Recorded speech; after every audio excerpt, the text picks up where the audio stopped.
السلام علیکم ورحمۃ اللہ۔ بسم اللہ الرحمن الرحیم۔ بعض لوگوں کی طرف سے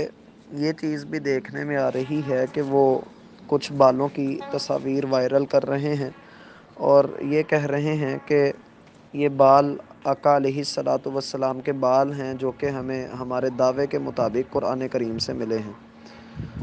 محترم بھائی، پہلے تو یہ بات سمجھ لیجیے کہ صحابہ کرام ہم سے بڑھ کر رسول اللہ صلی اللہ علیہ وسلم سے محبت کرنے والے لوگ تھے، اور یقیناً انہوں نے آپ علیہ الصلاۃ والسلام کے ایک ایک عمل اور آپ کی ایک ایک بات پر غور و فکر کیا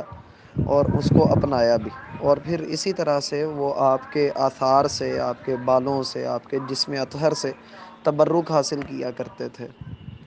لیکن آقا علیہ الصلاۃ والسلام کا یہ فرمان ہر مسلمان کے پیش نظر رہنا چاہیے کہ من کذب علی متعمدا فلیتبوأ مقعدہ من النار۔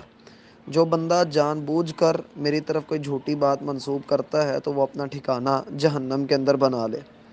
اب اگر کوئی شخص دعویٰ کرتا ہے کہ اسے آقا علیہ الصلاۃ والسلام کے بال ملے ہیں، تو اسے اس کے متعلق کوئی سند اور ایویڈنس دینا پڑے گا، کوئی ثبوت دینا پڑے گا، کوئی اس کی چین بتانی پڑے گی، اور کوئی اس کا جو ہے وہ اس کے بارے میں ہمیں کلو دینا پڑے گا کہ یہ ثابت ہے، اور پھر قرآن و سنت سے اس کے بارے میں ہمیں بات پیش کرنا اس کو پڑے گی۔ لیکن اگر وہ نہیں پیش کر پاتا ہے تو اسے سمجھ لینا چاہیے کہ وہ جس چیز کی نسبت آقا علیہ الصلاۃ والسلام کی طرف کر رہا ہے وہ ایک باطل دعویٰ کر رہا ہے، اور اس باطل دعوے کو آقا علیہ الصلاۃ والسلام نے فرمایا ہے کہ وہ اپنا ٹھکانہ جہنم کے اندر بنا لے۔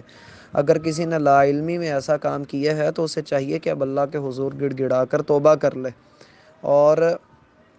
اس میں یہ بات بھی ذہن میں رکھیے کہ آقا علیہ الصلاۃ والسلام کی جو چیزیں باقی ہیں ہم ان کو تو چھوڑ رہے ہیں، اور جو چیزیں باقی نہیں رہی ہیں ہم ان کے بارے میں فکر مند ہوئے بیٹھے ہیں۔ مثلاً آقا علیہ الصلاۃ والسلام کا کردار ہمارے درمیان موجود ہے، ہم اس کردار کو اپنانے کے لیے تیار نہیں۔ آقا علیہ الصلاۃ والسلام کو صادق اور امین کہا جاتا تھا، ہماری باتوں میں جھوٹ ہے، اور ہم لوگوں کے ساتھ جو ہے وہ اتنے بے اعتمادے ہوئے ہیں کہ ہماری کوئی کیفیات بیان کرنا جو ہے وہ ممکن نہیں ہے، ہم اتنی پیک ویلیو پہ جا چکے ہیں۔ تو ہمیں تھوڑی سی اپنی اصلاح کرنی چاہیے، وہ کردار اپنا لینا چاہیے جو کردار جو ہے وہ بے لاگ ہے اور لازوال اور بے مثال کردار ہے۔ تو اس کردار کو اپنانے کی کوشش کرنی چاہیے جو حقیقی طور پہ آقا علیہ الصلاۃ والسلام کا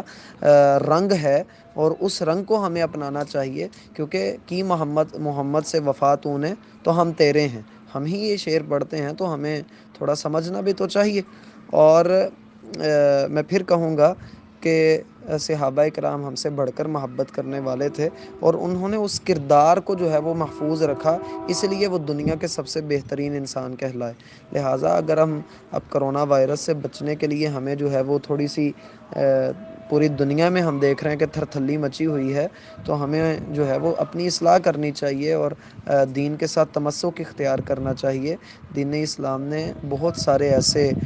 جو ہے وہ اذکار بتلائے ہیں کہ جن کو اللہ سے طلب کر لینے سے بندہ اللہ کی حفاظت کے حصار میں ایسا آ جاتا ہے کہ دنیا کی کوئی شے اس کو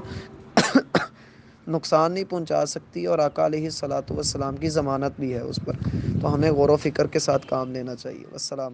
السلام علیکم ورحمۃ اللہ۔ بسم اللہ الرحمن الرحیم۔ بعض